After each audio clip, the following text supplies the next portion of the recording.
asante sana kwa asante sana.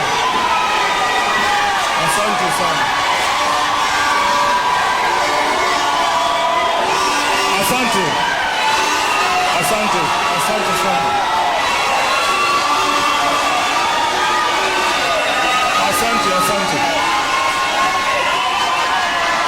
Asante sana. Asanteni sana. Tafadhali wacha tuendelee. Naomba tuendelee.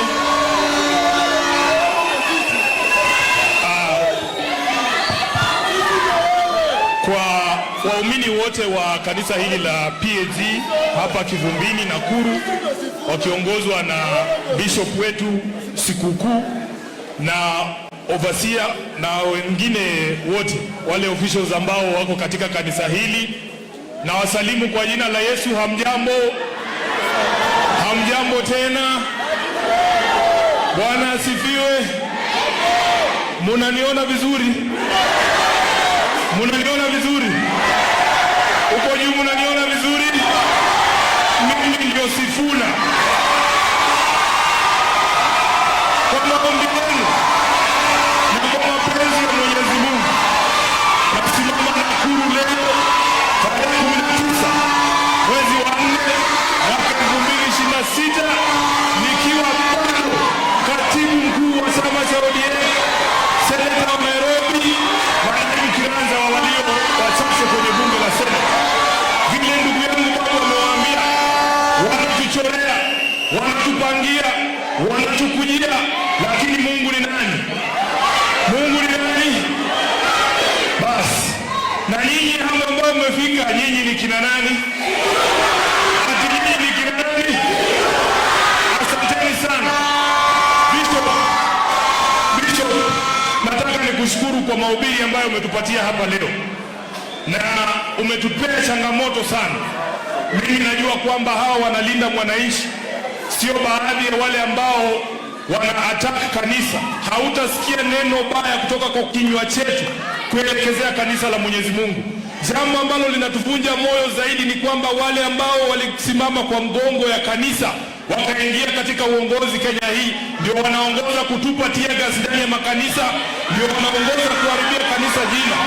Sisi hatutatukuta kwa hiyo maneno, Bishop, na tutaitikia mwito ambao umetoa hapa.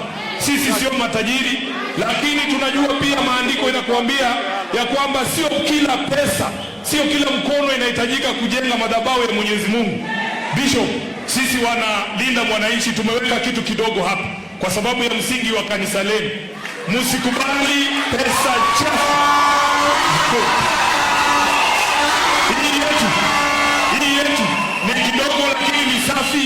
Hakuna mjane tumeacha mahali ya kilia. Hatujaingia mtu shamba yake. Hii ni ya jasho yetu sisi wenyewe kwa ajili ya kazi ya Mwenyezi Mungu hapa katika kanisa hili. Naomba upokee hii kwa unyenyekevu. Asante sana. Asante sana Bishop, na tutazidi kutembea na nyinyi hata wakati ambapo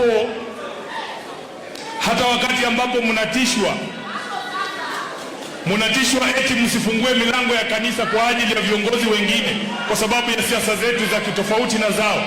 Msimame imara, manake nyinyi ndio mtatoa mwongozo wa jinsi ambavyo tutakomboa taifa hili.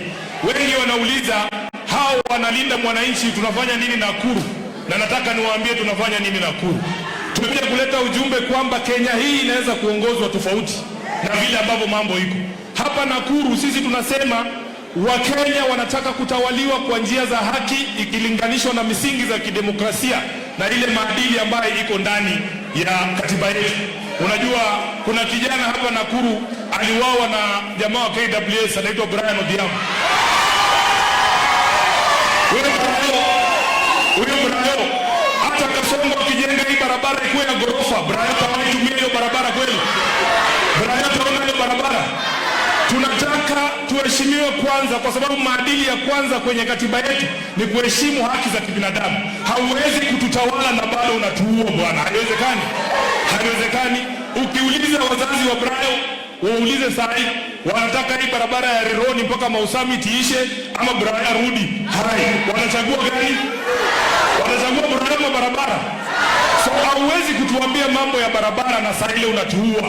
tunataka tuwe hai sisi kama vijana, tuwafikie malengo yetu, pia sisi tusaidie familia zetu kutoka katika umaskini, si ndio? Wangapi wanakubaliana na hiyo? Tunataka Wakenya waishi katika nchi ambayo haina ufisadi. Mimi nilikuwa nafikiria, unajua Bishop, they tell us that there is a fuel pricing formula. Ni uongo mtupu, kumbe it has always been voodoo math. Mtu anaamka tu leo anasema bei ya mafuta itakuwa shilingi, anaongeza shilingi 40 juu yake. Sasa ile mnapiga kelele, anasema warudishie 10 bob. Mukilia kidogo anasema murudishie 20 bob. Na amechukua 40. Inawezekanaje bwana? So wamekuwa kitudanganya ati kuna formula ya kisayansi ya kuweka bei ya mafuta. Kumbe ni Kasongo anakaa na watu yake anaamua yeye pesa anataka kukula. Na ndio maana tunataka tumfundishe, si ndio? Wangapi wanasema ende nyumbani jamaa. Hapa Nakuru tumesikia kilio ya walimu wa Nakuru. Walimu wa Nakuru wakienda hospitali saa hii waliletewa kitu hapo SHA ati ya walimu. Haifai, wamewekewa limits. Wamewekewa limits, wakienda pale wanaambiwa lazima uongeze pesa juu ya ile SHA. Na ilikuwa ikilipwa na NHIF. Kwa hivyo sisi tunataka tuseme tutakomboa hii nchi, na kukomboa hii nchi itahitaji kwamba tuwe wajasiri. Hatutishwi na mtu yoyote na hatuna ugomvi na mtu yoyote. Sisi tunataka kukomboa nchi yetu, Bishop. Hiyo tu. Sawa. Kwa hivyo mimi nataka nimalizie hapo. Niseme tutazidi hata tukitupwa kwa shimo la simba bwana. Kama kina Abednego walitoka, hata sisi tutatoka tu, kwa sababu tuweka Mungu mbele, si ndio? Kwa hayo mengi nataka nimkaribishe kiongozi wetu ambaye ni gavana wa Siaya, Mheshimiwa James Orengo, aje atusalimie.